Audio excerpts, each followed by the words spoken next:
Hey everybody, welcome back to my channel. My name is Zara and today I'm going to be telling you my top 10 books of 2024. Now, I have titled the video top 10, but it's actually my top 12 because I just simply cannot take two books out of this list.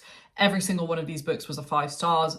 Most of these books, I would honestly go even to say that they were like 6 stars. Like they were beyond just amazing. Like these are books that are going to stick with me for a very, very long time for various different reasons that I'll go on to in this video.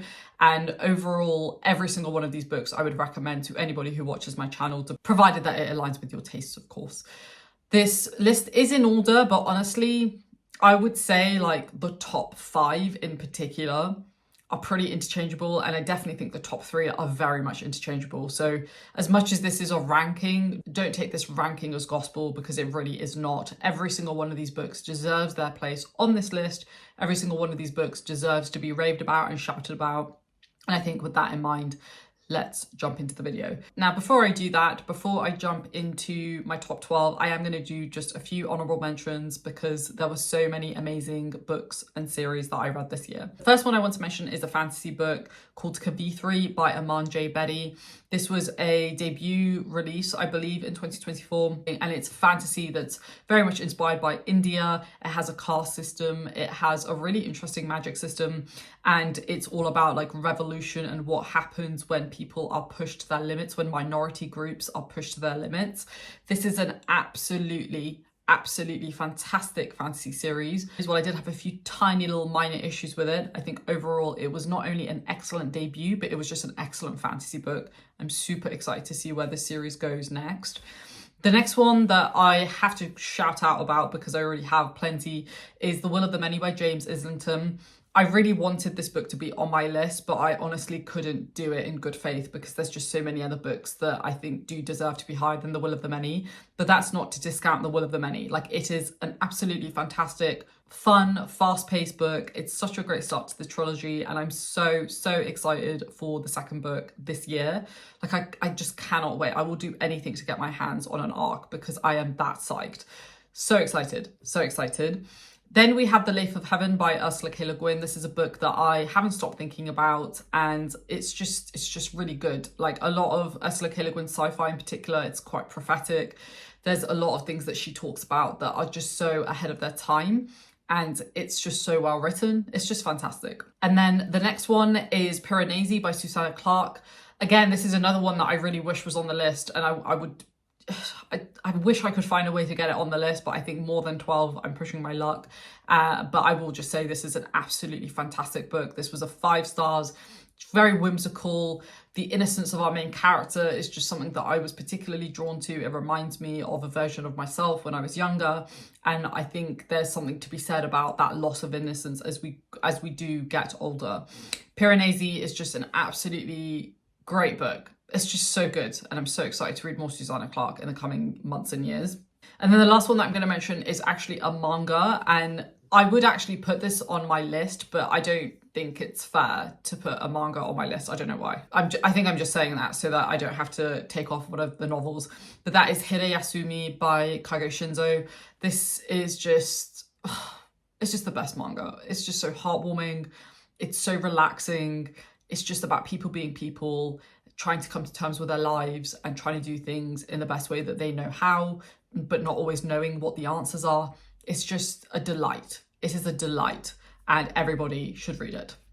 Okay, so those are my honorable mentions out of the way. And before we jump straight into the video, I am going to give you today's sponsor, and that is Astroblast. And this is a game that my brother and I made. Full disclosure, I do a really bad job of talking about the things that we've worked on. This is an arcade game, and you basically slingshot from orbit to orbit, and you have to see how far you can get. You can buy all these little extras to make sure that you get furthest along. And essentially, as you progress throughout the game, it gets faster and harder, and more obstacles get in your way.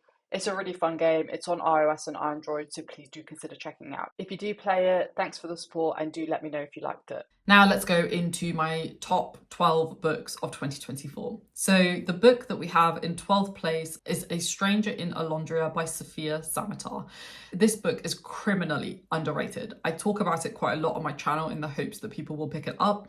But this is just one of those really great, like almost like a coming of age tale. Like we're following our main character Javik as he goes to this place called Alondria. Alondria is like the center of everything. It's the center of art. It's the center of commerce. It's the center of trade. It's the sort of place that I think most people would probably want to live. It reminds me of like, again, Rome during the Renaissance or Florence during the Renaissance. And it just sounds like an absolute dream, to be honest. And this book is just so poetic. There's so many layers to it. It's got stories within stories within stories. And while I wouldn't recommend this book to most people, I think if you like literary fantasy, very philosophical fantasy, books that are not just, you know, one linear story, but there's messages kind of packed within and details and nuance packed within, then this is the sort of book that I think you'd really love. It is just absolutely exquisite. I'm so excited to read more Sofia Samatar this year. She is an insane talent and more people need to be reading her stuff.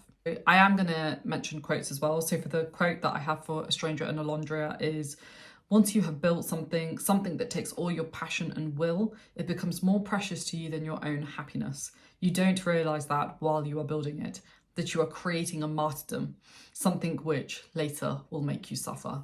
I think about this quote so much. I love it. In 11th place, we have a Japanese translated fiction, and that is Out by Natsuo Kirino.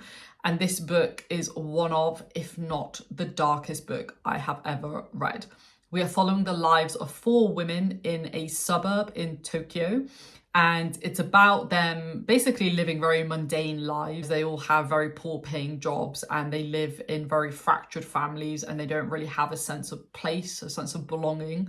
And it's about kind of what happens when you're pushed to your limit in such a way that that manifests into certain behaviors. It's not a book, again, that I would recommend to most people. It's probably one of the most grotesque books I've ever read. And that's quite funny because Natsuo Kirino has another book called Grotesque, which I'm probably going to read this year. But it is genuinely, like, there were 1 or 2 particular scenes that just, you know, made me stop reading for a bit. And that's quite rare for me. But it's just such a great look at like the human condition, but particularly the human condition in a culture that is probably foreign to a lot of us, and that is Japanese culture. And particularly like the role of women in Japanese culture and how that contrasts with their male counterparts. It's fantastic. It is just so well written. And it's a book that I'm going to be thinking about for a very long time. For the out quote, I have, when stones lying warm in the sun were turned over, they exposed the cold, damp earth underneath. And that was where Masako had burrowed deep. There was no trace of warmth in this dark earth, yet for a bug curled up tight in it, it was a peaceful and familiar world. In 10th place, we have a series, because it's quite hard for me to pick out a specific book or volume, and that is the Emma M. Lyon series by Beth Brower. This is just an absolute dream to read. It's the most just delightful series ever. It's so calming. It's just so lovely. Like, honestly, I can't think of a better word than lovely. It's the characters in this book are all just wonderful. They're just so wonderfully crafted, and we're following Emma as she basically goes about her life in this particular part of London. And it's kind of set in the period in which like Pride and Prejudice was set in as well. So there's a lot around like women's rights and their place in society. But then there's also a lot of really great exploration around like found family, friendship, relationships. Emma is just one of the most wittiest, fun characters I've read in a very long time. And it is honestly the series that is the gift that keeps on giving. It is the perfect series to read whenever. Like, it's one of those series that if you're having a really crap day and you need to pick me up, it will make you laugh out loud. It's one of those series that if you're having like the best day possible, it's just going to add to that, if you know what I mean. Like, this is one of those series that you can read whenever and wherever because it is just so well done. I love it and I can't wait to continue on with this series this year.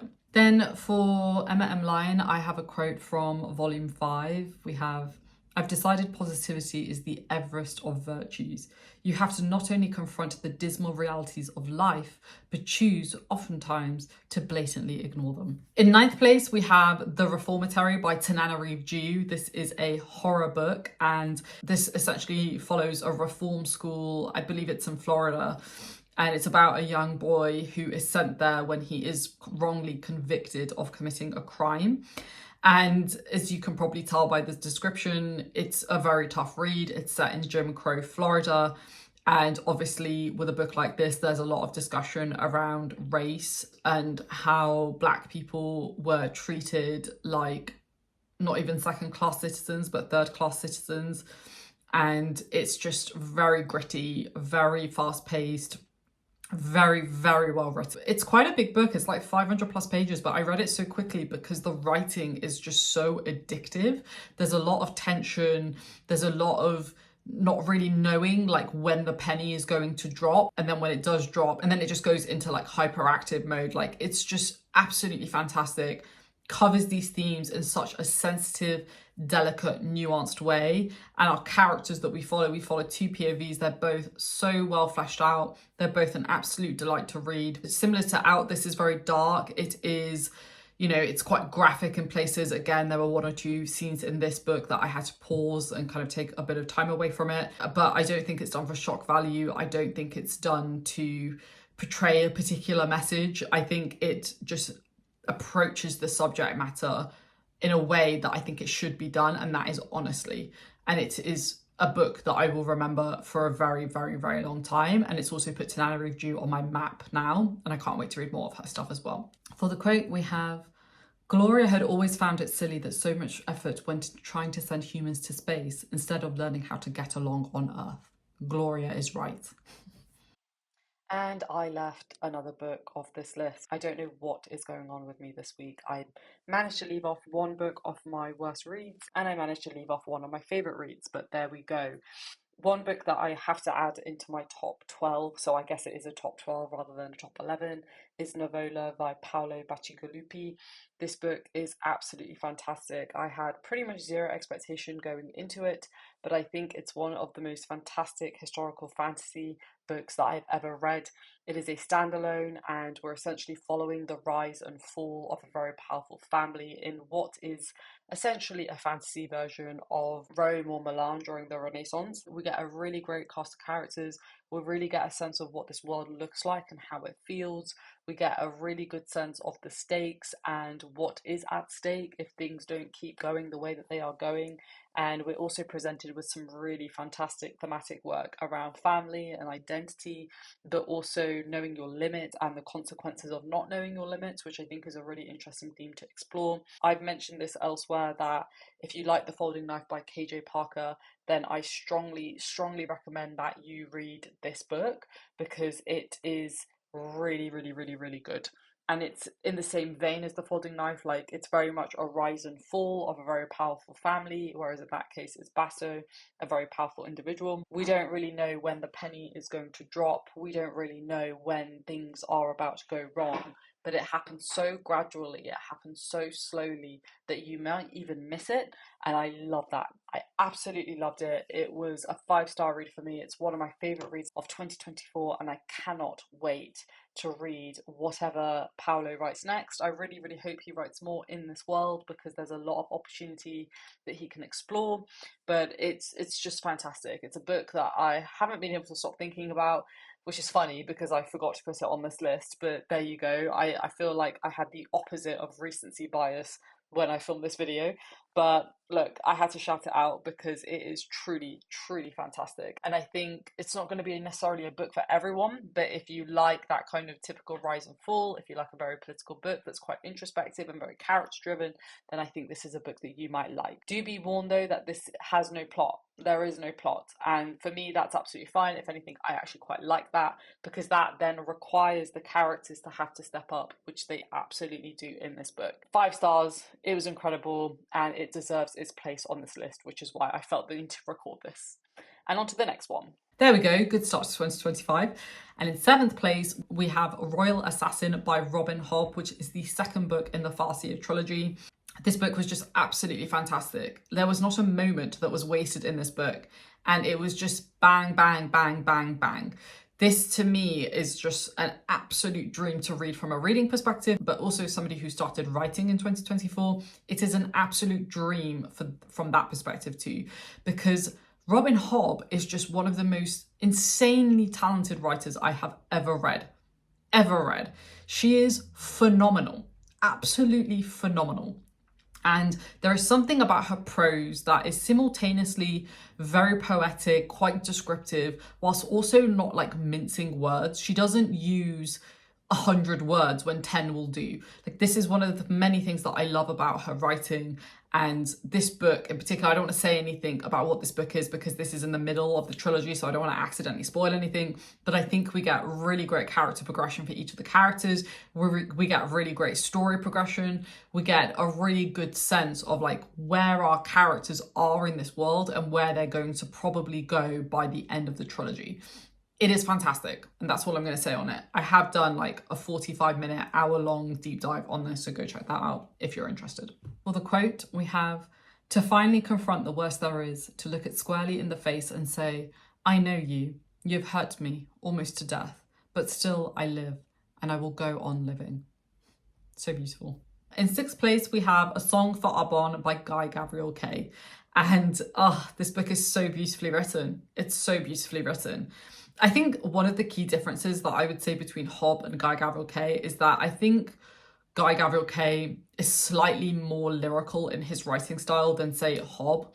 I think Hob, for me, is a dream just because she gets the balance really right. Whereas I think Kay kind of goes slightly overboard, but like in the best way possible. I don't really like overly lyrical writing, but I think one of the only authors that I like who does do that is Guy Gavriel Kay, because there's just something about his books that completely transport me to a completely different part of my head, and it's really quite astonishing. Not many authors are able to do that for me, and Kay is one of them. This book follows essentially troubadour culture. We're following a bunch of different characters all in their own individual stories, and I believe this was also influenced by like the Middle Ages in Provence. So that's what I'm going to say, because again, I think with a lot of Guy Gavriel Kay books, it's quite hard to actually tell you what the core plot is because there's so many things happening at the same time, and I don't want to, again, accidentally spoil anything.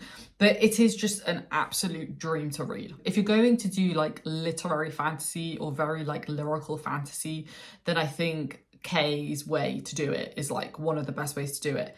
It is just absolutely breathtaking. The imagery that he conjures up is just some of the best out there. The way he weaves different character arcs together is just insane. I don't know how he does it. Like, I really, really don't know how he does it. He's just able to like masterfully piece everything together in a way that I've not seen many other authors do. And I think A Song for Arbonne may even have become my favorite Guy Gavriel Kay book to date. So that's saying something, because I think a lot of you who've watched my channel will know how much I love A Brightness Long Ago. And I think A Song for Arbonne is even a little bit better, which is saying something, because ABLA is just like on another level. So if that's on another level and then I like A Song for Arbonne more, I think that gives you an indicator of how much I love this book. Like, it's just so good. So good. For the quote, we have, "For all his frustrations and his chronic sense of being overburdened, he was proud of that. He'd always felt that it was worth doing a task properly if it was worth doing at all. That was part of his problem, of course. That was why he ended up with so much to do. It was also the source of his own particular pride.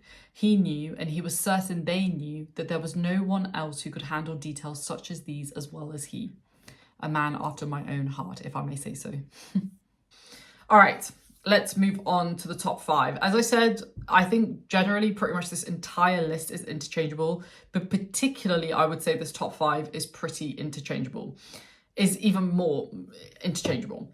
All right, so in 5th place, we have a sci-fi book, and that is a very, very criminally underrated sci-fi book, and that is China Mansion Zhang by Maureen McHugh. I just realized that I actually have a lot of female authors on this list. I actually think I have 5 female authors and 5 male authors on this list. I did not realize that until now. Anyway, so we have China Mansion Zhang by Maureen McHugh.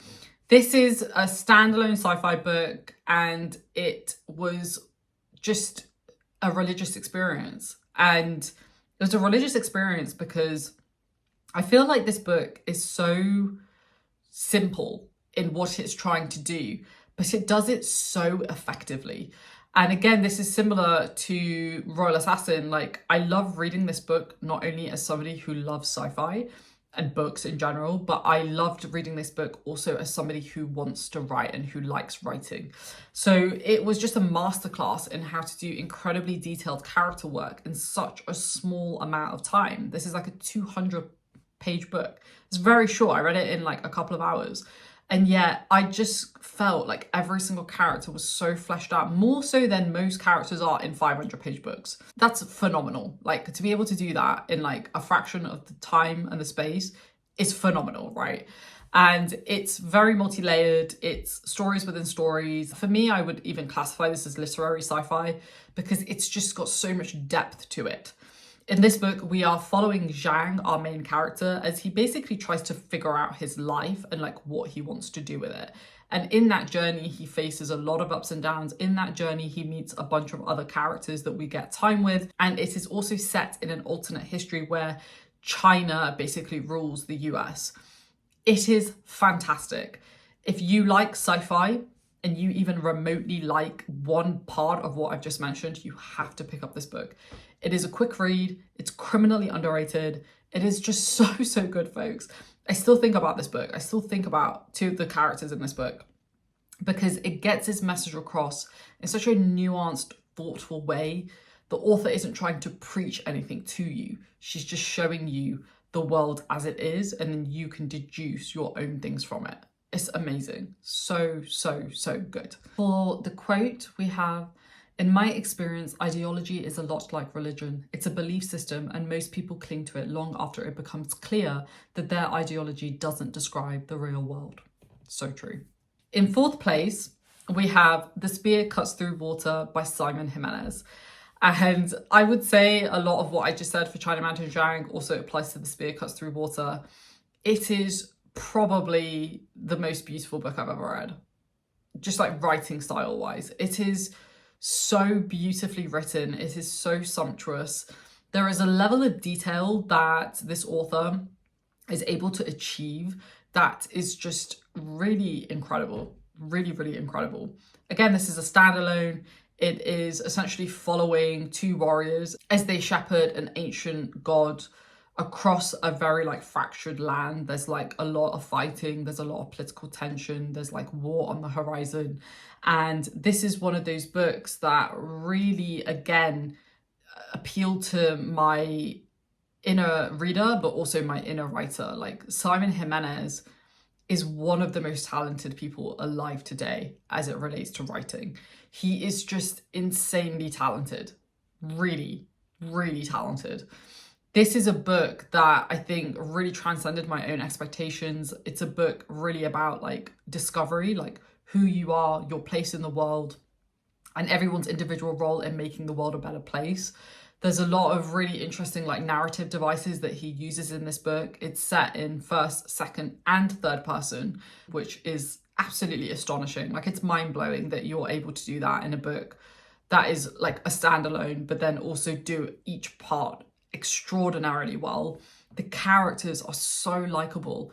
A lot of the characters, if not all of the characters, are very morally grey, but the ones that kind of fall more in the middle are just some of the most likable characters ever, and you really feel and develop a sense of kinship to them. The villains are like so well done. They're not like mustache twirly villains that feel like caricatures of what a villain should be. They actually feel like villains. They actually feel like people that you could be scared of because they are terrifying and they do things that are genuinely evil. The world building is just remarkable. Like, this world feels alive. It feels like a character in itself. The pacing is amazing. Like, I'm just raving about every single thing that I loved about this book because it genuinely deserves it.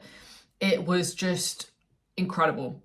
Flawless. Absolutely flawless. I mean, I'd go as far as to say that most of these books are flawless, but I can say with utter conviction, without any doubt, that The Spear Cuts Through Water is a flawless book. And I cannot wait to see what else Simon Jimenez does. For the quote, we have one that I've also mentioned on my channel before because I just love it so much. "And the longer I live, the more it surprises me and saddens me how wise the young must be to live in this world." All right, we're now down to the top three. Again, like I said, most of these books are pretty interchangeable on this list. This top three, I would say all of these though, if I were forced to rank, like I would say these top three are like really the joint first because I can't pick I pick them all for different reasons, but they're all number one in my mind. But then again, like most of the books on this list are number one in my mind, so take that any way that you want to take it. All right, so in third place, but really joint first place, is Fathers and Children by Ivan Turgenev. I realised that I've actually been saying his name wrong. I was saying Turgenev, but I've been watching quite a lot of lectures about Fathers and Children recently, and all the professors say Turgenev. So I'm going to say Turgenev from now on. This book is just I think this was the biggest surprise of the year for me, because I had absolutely zero expectation going into this book. I didn't really know what to expect. I didn't really think that I was going to be floored by it that much. I just went into it because I quite like the sound of the plot. I love books about like parental child relationships and like how those dynamics change, and that's a big theme of this book. And I devoured it in like 2 days because it was just one of the most wonderful books I've ever read. And I've said this before, I think Ivan Turgenev has the potential to become one of my favourite authors. And I can't really say that yet because I've only read one book of his, but I've got a couple that I want to read this year. But this book was just wonderful. I think Turgenev, when I read his work feels a lot more hopeful than, say, like a Dostoevsky or a Tolstoy. There's an undercurrent of faith in humanity, I would say. And I think his books approach like philosophy really interestingly. I think in this book, there's a lot of really delicate discussion around like different political schools of thought. And I think that was handled really well. And I think every single character in this book is just so interesting to read.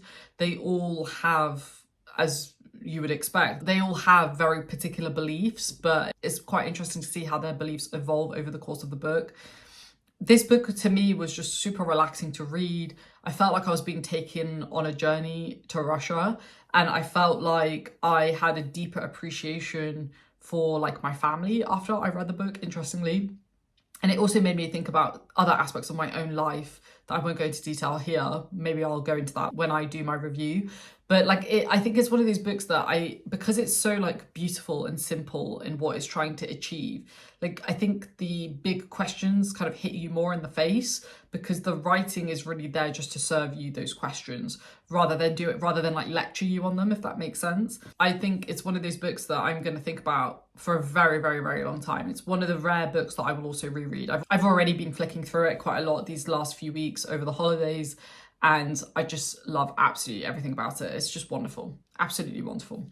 And the quote for Fathers and Children is, "Every man hangs by a thread. Any minute the abyss may open under his feet, and yet he must go and invent for himself all kinds of troubles and spoil his life." And then in second place, we have a book that I've also been flicking through recently because I just think it is one of the most incredible books I've ever read, and that is The Samurai by Shusaku Endo. Endo, definitely one of my favourite authors, one of the best surprises of 2024 for me. I didn't really know what I was getting into when I read two of his books, this and then also Silence. And I just think he is one of the best authors in terms of being able to handle the discussion around like faith and like what it means to have faith, what it means to question your faith, what role like religious institutions play in your own belief system. This book is, I think, just very unapologetic about how it talks about like what it means to believe in something outside of yourself, what it means to believe in like a higher being. But then also he does a really good job of like questioning the systems in place.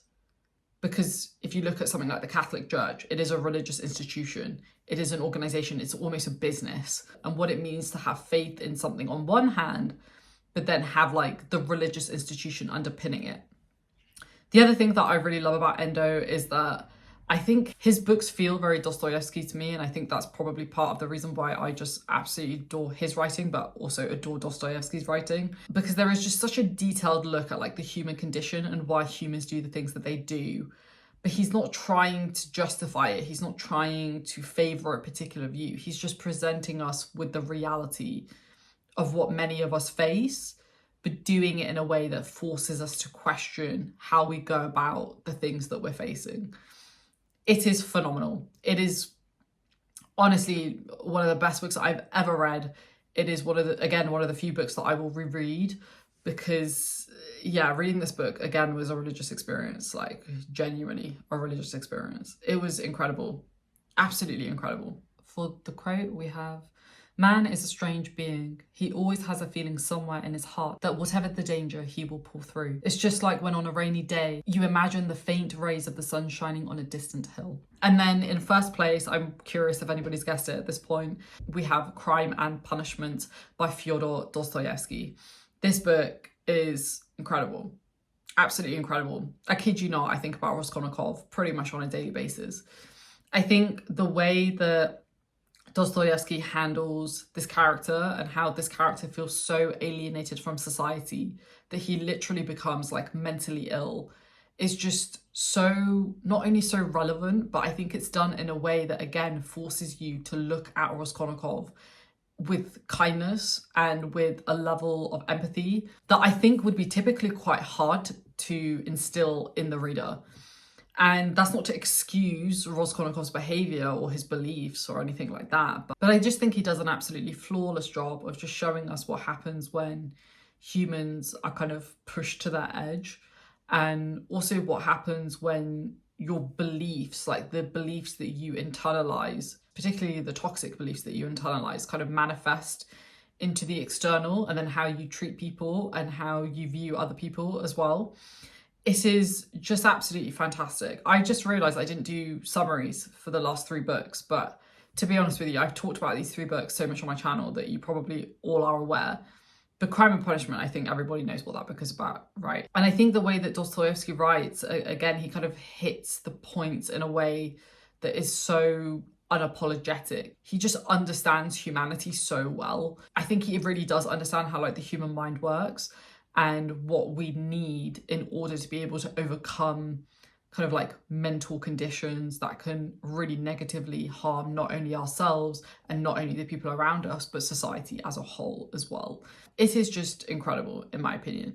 A lot of people do say that like they have issues with this book and whatever, and The Brothers Karamazov is Dostoevsky's best work. I read The Brothers Karamazov last year and I really enjoyed it. But I think the themes in this book particularly resonated with me because I've been doing a lot of reading around like certain subjects, and so the themes of this book have been like very top of mind for me. I just think he handles it absolutely fantastically, and so and I think it just really resonated with me for a multitude of different reasons that I talk more about in my review.